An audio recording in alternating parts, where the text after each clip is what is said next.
শতবর্ষী এক পুকুরে হঠাৎ হঠাৎ ভেসে উঠছে রহস্যজনক এক বস্তু। দিনে দেখা দিচ্ছে 1 থেকে 2 বার, কয়েক সেকেন্ডের মধ্যে আবারও তা তলিয়ে যাচ্ছে। তবে বস্তুটি কি তা নিয়ে স্থানীয়দের মাঝে দেখা দিয়েছে ভয়। দূর থেকে সেই রহস্যজনক বস্তু দেখলে কুচকুচে কালো হাতের মতো মনে হয়। তবে স্থানীয়রা বলছেন এক এক সময় এক এক আকৃতি নিয়ে পুকুর থেকে ভেসে উঠছে বস্তুটি।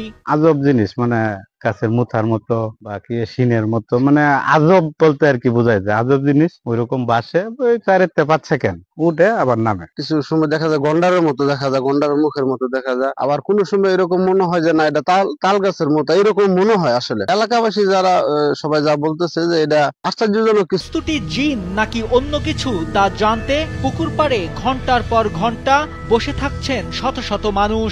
সাধারণ মানুষের সন্দেহের এ ধোঁয়াশা কোনোভাবেই যেন কমছে না, উল্টো প্রতিনিয়ত বাড়ছে কৌতূহল। তো আগেও শুনতাম, তো আমার নানারা বলছে এই পুকুর কিছু একটা আছে, তো ইদারিং ধরে কি একটা বস্তু ভাসতেছে, আমরা বুঝতে পারতেছি না এই জিনিসটা কি। অনেক চেষ্টা ইয়েতে আছে, জুম করে দেখার চেষ্টা করি যে এই জিনিসটা কি, অনেক অত্যাচারী করতেছে যে আমরা এলাকার মাঝখানে অনেকটা আতঙ্কের মাঝখানে আছি।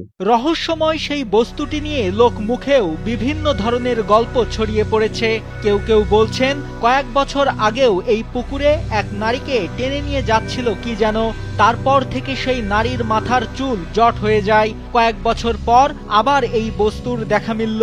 7-8 বছর আগে এক মহিলা নাম ছিল 12টা একটা দিক দিয়ে মনে হতে পারে। ওই টাইমে নাম ছিল গোসল করতে গিয়ে তারা জানি কিসে পাওয়া ধরে টান মারছে। টান মারার পরে সেই মহিলাটা দলে দুর্মুল করে উঠে পড়ছে। তারপরে মাথার চুল গুলাই মানে সব জট হয়ে গেছে গা, মানে সবকিছু জট হয়ে গেছে গা।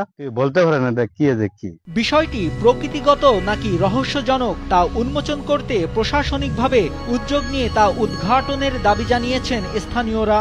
পুকুরে আগে কখনো কোনো কিছু শুনি নাই, তবে ইদানিং কিছুদিন ধরে কি যে একটা বাহির হয়, 2-3 দিন অপেক্ষা করার পর আমি একদিন ক্লাস দেখছি।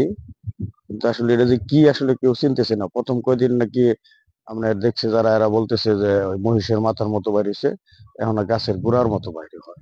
আসলে এটা প্রশাসনিক হিসাবে দেখা দরকার যে জিনিসটা কি, আসলে কি পিসার বা ভূত জাতীয় কিছু না আসলে পুকুরে কোনো কিছু আছে, এটা হিসেবে দেখা দরকার। ময়মনসিংহের ফুলবাড়িয়া উপজেলার বালিয়ান ইউনিয়নের চামার বাজাইল এলাকার শতবর্ষী একটি পুকুরে কয়েকদিন ধরে ভাসছে অজ্ঞাত সেই বস্তুটি।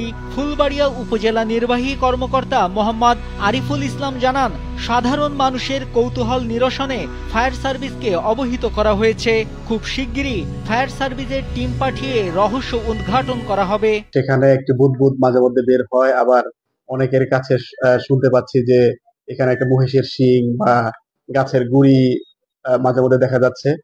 তো এই মানুষদের কৌতূহল নিরসনের জন্য আমরা ইতিমধ্যে ফায়ার সার্ভিসের সাথে কথা বলেছি, আমরা একটা টিম পাঠাবো, আমরা এটা দেখব, উদ্ঘাটন করব। রহস্যময় সেই বস্তুটির কিছু ভিডিও সামাজিক যোগাযোগ মাধ্যমে ছড়িয়ে পড়লে তা ভাইরাল হয়। এরপর কৌতূহলী দর্শনার্থীরা প্রতিদিনই দূর দূরান্ত থেকে ভিড় করছেন পুকুর পাড়ে।